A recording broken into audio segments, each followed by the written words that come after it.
Assalamu alaikum student, hope so you are doing well and were enjoying your Eid days. So let us start our lecture. In the last lecture we have discussed these types of questions using elementary row operations. Now we will move to the question number 3. So in question number 3, firstly we will write the matrix identity matrix of order 3 within the multiplication of matrix A with the multiplication of matrix A I3 into A I3, and this one is A. Now we have to convert this matrix A into an identity matrix of order 3 cross 3 using elementary row operation. तो अगर हम देखें तो सबसे पहला element यहाँ पे 1 है और यहाँ पे क्या है -1 है. सो हम क्या करेंगे, सबसे पहले हम R1 में से माइनस कॉमन ले लेंगे. जब R1 में से माइनस कॉमन ले लेंगे या R1 को माइनस के साथ मल्टीप्लाई करवा देंगे तो R1 यहाँ पे हमारे पास जो टर्म प्लस है वो नेगेटिव हो जाएंगी, जो नेगेटिव है वो प्लस हो जाएंगी. उसके अकॉर्डिंग जो यहाँ पे मैट्रिक्स है उसकी जो टर्म्स है वो नेगेटिव हो जाएंगे. ये ऑपरेशन हमने यहाँ पे करना है, वही ऑपरेशन हमने यहाँ पे करना है. नेक्स्ट में क्या होगा, हमने अब फर्स्ट रो का फर्स्ट एलिमेंट 1 आ गया. अब उससे नीचे हमने क्या बनाना है, 0 बनाना है. तो देखें यहाँ पे हमारे क्या पास हमने क्या ऑपरेशन लगाया है, ये हमारे पास 1 है, इधर 0 होना चाहिए, इधर 0 होना चाहिए. तो हम क्या करते हैं, इसको इसको 2 के साथ मल्टीप्लाई करवा के इसमें सब्ट्रैक्ट कर लेते हैं, इसको 4 के साथ मल्टीप्लाई करवा के इसमें से सब्ट्रैक्ट कर लेते हैं. ये हमने ऑपरेशन इधर लिख लिया. R2 प्लस -2 R1, यानी R1 को -2 के साथ मल्टीप्लाई करवा के R2 में ऐड कर दें, और R3 प्लस -4 R2. सिमिलरली ये R2 नहीं है, ये R1 है. ठीक है, R1 को -4 से मल्टीप्लाई करवा के R3 में ऐड कर दें.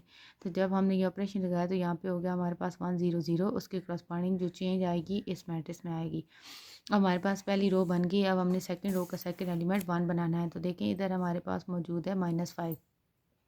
तो डिनोमिनेटर यानी जो नेक्स्ट रो है उसमें हमारे पास मौजूद है 6. यहाँ पे दो मेथड है इसको सॉल्व करने के. एक तो ये है कि हम इस पूरी लाइन को -1/5 से मल्टीप्लाई करवा दें, तो यहाँ पे हमारे पास 1 आ जाएगा और यहाँ पे आ जाएगा -6/5. लेकिन अभी हमने और काम करने हैं, इसके नीचे 0 बनाना है और इधर 1 बनाना है. तो इधर आ जाएगा हमारे पास एक टर्म फ्रैक्शन के अंदर. अगर फ्रैक्शन के अंदर आ जाए तो हमारे पास क्वेश्चन को डील करना मुश्किल होता है. तो अगर हम देखें तो नीचे हमारे पास इस रो में 6 मौजूद है. ठीक है, तो अगर हम इसको और इसको आपस में सॉल्व करें तो 1 ला सकते हैं. तो बजाय इसके कि हम रेसिप्रोकल वाला या फ्रैक्शन को इन्वॉल्व करें, वो वाला मेथड यूज़ करें, हमें बार बार एलसीएम लेना पड़ेगा. तो हम क्या करते हैं, इन दो रोज़ को आपस में प्लस कर देते हैं. इन दो रोज़ को आपस में प्लस करने से मिड में हमारे पास आ जाएगा 1. वही सेम प्रोसीजर इन दो रोज़ के ऊपर अप्लाई हो जाएगा. अब ये 1 आ गया. अब इसके डिनोमिनेटर में 0 होना चाहिए, तो इसको हम 6 के साथ मल्टीप्लाई करवा के इसमें सब्ट्रैक्ट कर लेंगे या -6 से मल्टीप्लाई करवा के इसमें ऐड कर लेंगे. देखिए मैंने क्या लिखा, R3 - 6 R2. ठीक है, तो ये हो गया हमारे पास 1 और इसके नीचे 0. अब इसके ऊपर भी 0 बनाना है, तो उसके लिए मैंने क्या लिखा, R1 + 2 R2. R2 को 2 के साथ मल्टीप्लाई करवा के R1 में ऐड कर देना है. तो ये बन जाएगा 0 1 0. अब तीसरा एलिमेंट जो है, तीसरी रो का तीसरा एलिमेंट वो होना चाहिए हमारे पास 1. यहाँ पे -1, तो और रो को हम माइनस का मल्टीप्लाई करवा देंगे, पॉजिटिव हो जाएगा. यहाँ पे भी ये टर्म ऑपोजिट हो जाएंगी, तो नेगेटिव थे पॉजिटिव, पॉजिटिव था तो नेगेटिव हो गया. अब उन्हें क्या करना है, इसके ऊपर ये जो दोनों है ना, इन दोनों को 0 बनाना है. तो हम क्या करते हैं, सबसे पहले ये R3 है और ये R2 है. R2 और R3 को हम क्या करते हैं, आपस में ऐडअप कर देते हैं. ऐड करने से हमारे पास इधर क्या आ जाएगा, 0 आ जाएगा. फर्दर हम क्या करते हैं, इधर ऑलरेडी हमारे पास 0 मौजूद है. ये 0 भी हमारे पास कैसे आया था, R1 और R3 को ऐड करने से आया था. यानी हमने पहले R1 और R3 को ऐड किया, R1 का ऊपर 0 बनाया, फिर हमने R2 का 0 बनाया. ये बन गया 1 0 और 0. ये पूरा मैट्रिक्स कन्वर्ट हो गया आइडेंटिटी के अंदर, और इससे रिलेटेड ये जो मैट्रिक्स आ गया, ये फिर हमारे पास इस मैट्रिक्स का इन्वर्स आ गया है. इसी बेसिस पे क्वेश्चन नंबर 4. तो ये आप लोग का होमवर्क है, ये आप लोगों ने खुद ट्राई करना है. Move on the question number 6. Statement of question number 6 is reduce each of the following matters into indicated form. Indicated form, first one have the form reduce echelon form. First one को हमने echelon form के अंदर convert करना है, second को हमने reduce echelon को, third को हमने echelon में, और फोर्थ को हमने reduce echelon में. एचलन, और इसको एचलन भी प्रोनाउंस करते हैं और एक्लन भी प्रोनाउंस करते हैं, ठीक है। आपकी चॉइस है, आप एचलन करें या एक्लन करें। सो एचलन या एक्लन फॉर्म क्या होती है?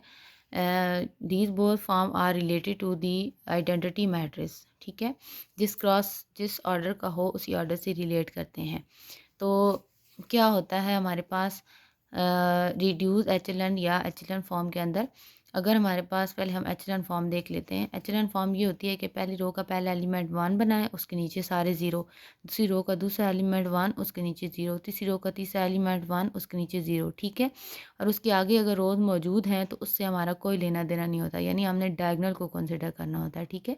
डायगनल एलिमेंट 1 हो, उसके नीचे जो एलिमेंट आ रहे हैं वो ज़ीरो हों, उसके ऊपर या उसके बाद में जो एलिमेंट आ रहे हैं उनसे हमारा कोई लेना देना नहीं है। वो ज़ीरो भी आ सकते हैं, नॉन ज़ीरो भी आ सकते हैं, प्लस नेगेटिव फ्रैक्शन कोई भी वैल्यूज़ आ सकती हैं, ठीक है।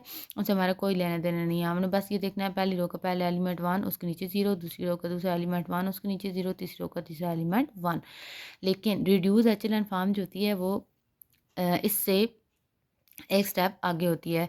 उसमें क्या होता है कि जिस तरह हम एचलन फॉर्म बना लेते हैं, फिर हमने रिड्यूस एचलन फॉर्म बनानी होती है। रिड्यूस एचलन फॉर्म में क्या होता है, अगर पहली रो का पहला एलिमेंट 1 है, उसके नीचे सारे ज़ीरो। दूसरी रो का दूसरा एलिमेंट 1 है तो उसके नीचे भी ज़ीरो और ऊपर भी ज़ीरो, जिस तरह हमारे पास आइडेंटिटी मैट्रिक्स में होता है, ठीक है।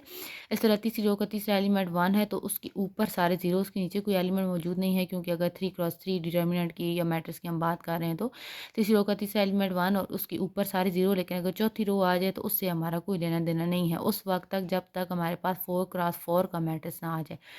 यानी अगर 4 रोज़ और 4 कॉलम ही होंगे तो फिर चौथी रो का चौथा एलिमेंट 1 बनाना होगा और उसके ऊपर 0 बनाने होंगे। अगर ऑर्डर सेम होगा तो फिर हमने तमाम रोज़ के एलिमेंट डायगोनल वाले 1 बनाने होंगे और ऊपर भी 0 और नीचे भी 0। लेकिन अगर ऑर्डर सेम नहीं होगा, जैसे यहाँ पे देखें 3 रोज़ हैं और 4 कॉलम है, तो हमने रोज़ को देखना होगा। रोज़ पहली रो का पहला एलिमेंट 1, दूसरी का दूसरा एलिमेंट 1, तीसरी का तीसरा एलिमेंट 1, तो चौथी जो रो ही नहीं है, हमारे पास सिर्फ कॉलम है, तो कॉलम को हम नहीं देखेंगे कि उसका कौन से नंबर वाला एलिमेंट कौन सा वाला हो, ठीक है।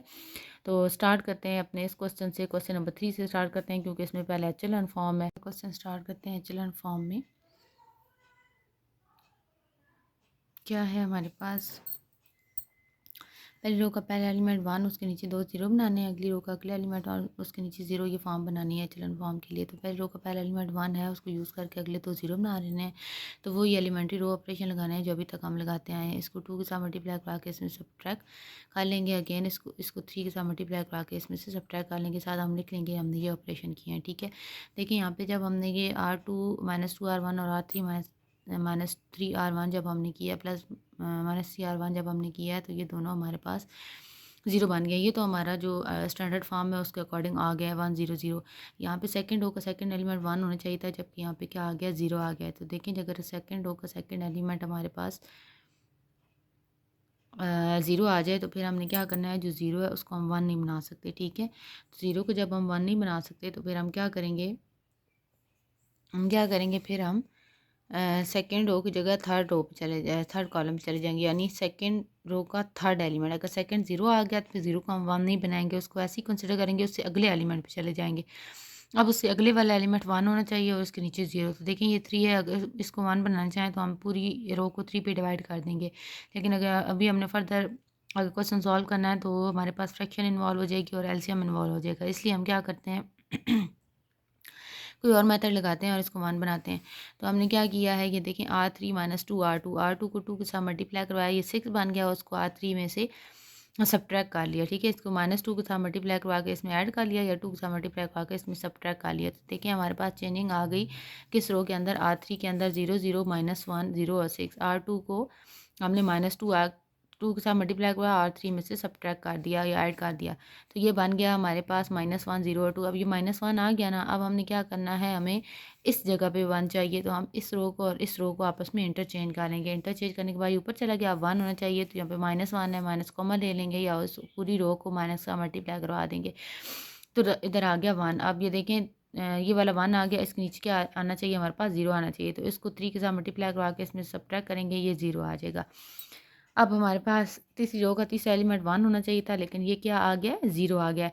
तो इसीलिए अब हम उससे अगले वाले पॉइंट पे चले जाएंगे। अब ये अगले वाला जो है वो तीसरी रो का चौथा एलिमेंट है, अब इसको 1 होना चाहिए। इसको 1 करने के लिए हम क्या करेंगे, पूरी अब चूँकि हम लास्ट पे पहुँच चुके हैं तो हम इसको डिवाइड करवा सकते हैं। तो हम इस पूरी रो को -6 के साथ डिवाइड करवा देंगे तो ये बन जाएगा -6/6 1 हो जाएगा, ये बन जाएगा 5/6। ठीक है? तो देखें ये हमारे पास कन्वर्ट हो गई एचएलएन फॉर्म के अंदर। इसके अंदर ये डायगोनल बनेगा इस तरह। ठीक है? पहली रो का पहला एलिमेंट 1, उसके नीचे सारे 0, दूसरी रो का दूसरा एलिमेंट 0 था तो उससे अगले वाले पे चले गए। ये एलिमेंट 1 उसके नीचे 0 और अगला एलिमेंट 1 उसके नीचे कोई एलिमेंट है ही नहीं। ठीक है? तो ये हमारी कन्वर्ट हो गई एचएलएन फॉर्म के अंदर। अब हम चलते हैं रिड्यूस एचएलएन फॉर्म के अंदर। सबसे पहले वाला पार्ट है क्वेश्चन नंबर 6 का, रिड्यूस एचएलएन फॉर्म में कन्वर्ट करना है। तो पहले रो का पहला एलिमेंट 1 होना चाहिए, ऑलरेडी 1 है, उसके नीचे 2 0 बना लेते हैं। R1 को हम 2 के साथ मल्टीप्लाई करवा के R2 में से सब्ट्रैक्ट कर लेते हैं। सिमिलरली R1 को 3 के साथ मल्टीप्लाई करवा के R3 में से सब्ट्रैक्ट कर लेते हैं। तो हमारे पास बन जाएगा 1 0 0, उसके कॉरस्पॉन्डिंग ये चेंज हो जाएगा। अब दूसरी रो का दूसरा एलिमेंट हमारे पास क्या होना चाहिए, 1 होना चाहिए। तो हम क्या करते हैं, R2 को 2 के साथ मल्टीप्लाई करवा के R3 में से सब्ट्रैक्ट कर लेते हैं। तो ये बन जाएगा हमारे पास इधर डिनोमिनेटर में 1। जब डिनोमिनेटर में 1 आ गया तो इन दो रोज़ को आपस में क्या करेंगे, इंटरचेंज कर लेंगे। इंटरचेंज करने से मिड में हमारे पास 1 आ जाएगा। 1 आ गया, इसके ऊपर भी 0 बनाना है, नीचे भी 0 बनाना है, इसको यूज़ करेंगे। R1 में जब हम 0 बनाना चाहेंगे तो R2 को 2 के साथ मल्टीप्लाई करवा के R1 में ऐड कर देंगे, ये 0 आ जाएगा। सिमिलरली जब इधर 0 बनाना है तो R2 को 3 के साथ मल्टीप्लाई करवा के R3 में से सब्ट्रैक्ट कर लेंगे। तो ये बन जाएगा 0 1 0 0 0 1 0। अब तीसरी रो का तीसरा एलिमेंट 1 होना चाहिए, ये है -7। अब चूँकि जो है हम 2 रोज़ बना चुके हैं यहाँ तक, तो हम डिवाइड करवा सकते हैं। ठीक है? तो हमने क्या किया, इस पूरी रो को -7 पे डिवाइड करा दिया। तो यहाँ पे आ गया हमारे पास 1, उसके करस्पॉन्डिंग ये बन गई -10/7। अब इस 1, ये जो 1 था, इसको यूज़ करके इसके ऊपर दोनों 0 बनाने हैं। तो देखें ये 1 है, ये भी 1 है, इन दोनों को सबसे पहले हम सब्ट्रैक्ट कर लेंगे। R2 और R3 को जब हम सब्ट्रैक्ट कर लेंगे तो हमारे पास इधर ऊपर 0 आ जाएगा, उसके करस्पॉन्डिंग ये आपस में सब्ट्रैक्ट होकर एलसीएम बनाएंगे तो ये बन जाएगा -4/7। इसी तरह इधर 0 लाने के लिए हम क्या करेंगे, R3 को 5 के साथ मल्टीप्लाई करवा के R1 में से सब्ट्रैक्ट कर लेंगे। तो ये 5 -5 ये 0 हो जाएगा और ये बन जाएगा 5 × 10/7 तो 50/7 और साथ इधर -5 है, -5 50/7 -5 का जब हम एलसीएम लेंगे तो ये बन जाएगा 15/7। तो देखिए ये हमारे पास एक फॉर्म आ गई 1 0 0 0 1 0 0 0 1। ये हमारे पास बन गया एक आइडेंटिटी मैट्रिक्स और उसके साथ ये वाला एक कॉलम एक्स्ट्रा। तो ये हमारे पास बन गई एक रिड्यूस एचेलॉन फॉर्म। इसी पैटर्न पे आप लोग के 2 और पार्ट हैं जो आप लोगों ने खुद करने हैं। ठीक है?